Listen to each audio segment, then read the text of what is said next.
Among the many issues being debated as part of the state budget is New York's climate plan. A 2019 law requires the state to eventually get to net zero emissions, switching to an all-electric grid. And the co-chairs of the state's Climate Action Council say that this year's budget, being debated now in Albany, is key to figuring out how we move forward. And they're addressing the concern that we've heard from so many of you watching right now, the financial cost of all this. In an op-ed, the co-chairs said that the governor, quote, recognized that we must reduce harmful greenhouse gas emissions while also protecting the competitiveness of our businesses and retaining jobs.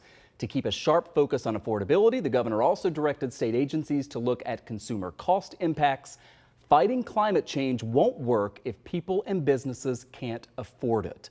The authors of that op-ed join us live now tonight. Doreen Harris is president and CEO of NYSERDA, and Basil Seggos is commissioner of the State Department of Environmental Conservation. Again, they are the co-chairs of the State Climate Action Council. It's great to have both of you back on. And Ms. Harris, I'd like to start with you. And we mentioned last half hour how the governor is now looking to extend the budget deadline for another week so they can work out some differences. A lot of different issues at play here. But as you understand it, when we look specifically at the climate part of what's in the budget, dealing with the climate action plan, what type of funding do you expect to get in the budget to implement it, and what other aspects of this should we expect to be in the budget? Well, certainly Governor Hochul has put forward an executive budget that I would say is consistent with the climate law and the real change that we need to be effectuating in order to realize its outcomes. Housing is a great example, and buildings are a great example of places we will be investing in the coming years. It's the largest source of greenhouse gas emissions in our state, and her budget reflects the imperative to really address emissions from buildings as a great example. But in addition, within her budget proposal, we are going to be advancing a cap and invest program that will put a statewide cap on climate pollution and invest billions in clean energy. So we're taking very seriously the need to deliver on our climate law, but in ways, to your point, that ensure affordability for New York families. Yeah, and I want to pick up on that. Commissioner Seggos, in that op-ed that I mentioned, and I read part of it there that the two of you co-wrote, you really focus on affordability. And we've heard from a whole lot of people who worry about this cost of transitioning to all electric, for instance. We know that that will first apply to new home construction, but eventually to existing homes. So, you know, your natural gas furnace stops working years from now. You're going to have to replace it with something like an all-electric heat pump. It's an incredibly expensive proposition. So as you focus on affordability, how is that changing how you move forward when you look at the cost? Well, listen, the governor was right to make affordability a centerpiece of our climate efforts, right? We need to hit these ambitious targets, as all states do, as all nations do, in order to reverse course on the climate crisis. But we really can't do it on the backs of everyday New Yorkers, and you know, the pain that everyone is feeling in their wallets right now is real pain, and we understand that.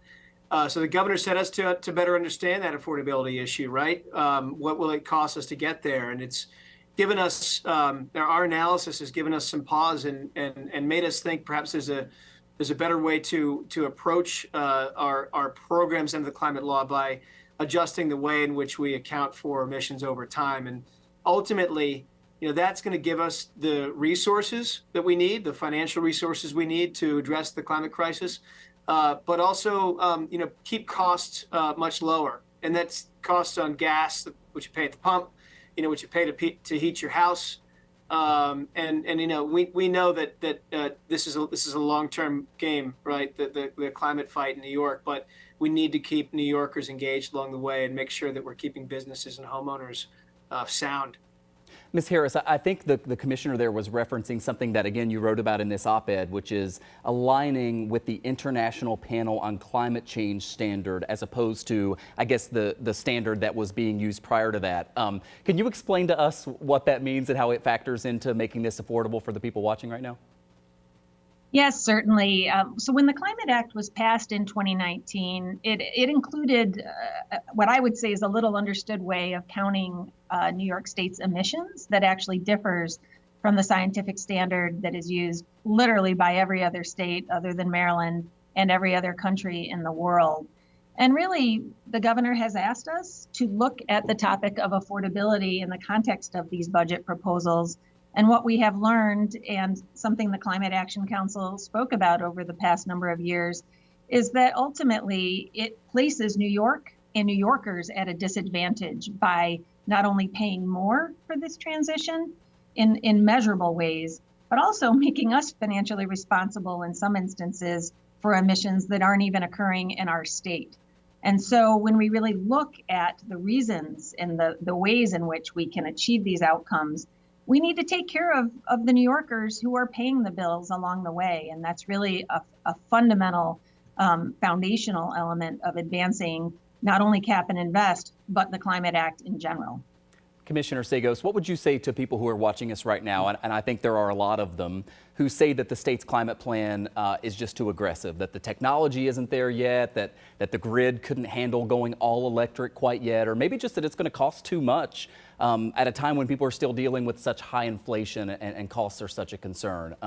A lot of people just don't feel like the plan is reasonable cost-wise. What would you say to them?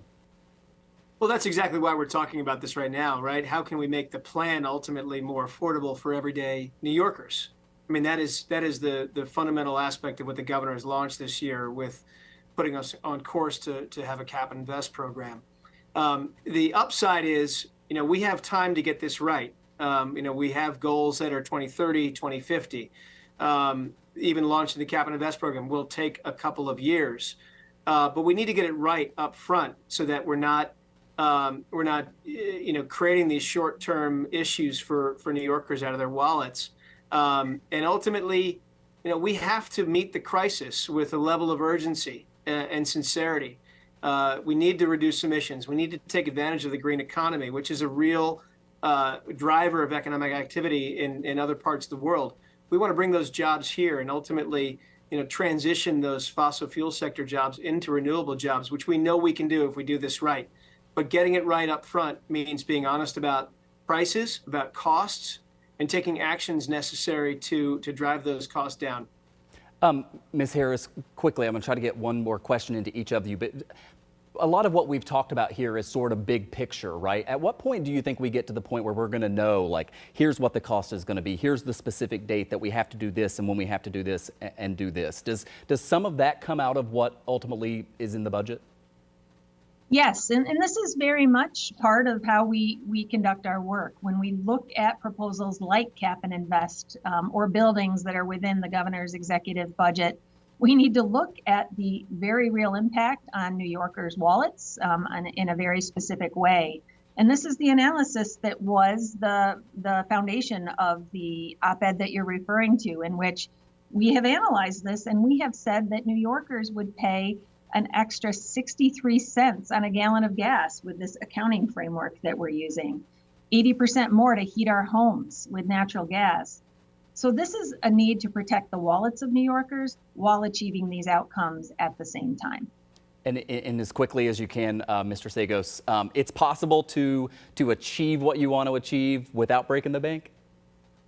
We believe it is. And ultimately, our larger analysis that we've done on this shows an extraordinary benefit over cost ratio to the tune of $100 billion of benefit if we get this right. For every job lost, 10 jobs gained. But now we're in the brass tacks. We moved from planning into implementation. And as Doreen mentioned, we're now running an analysis of a particular proposal, this Cap and Invest proposal. And it's shown us that we have to get the affordability issues right.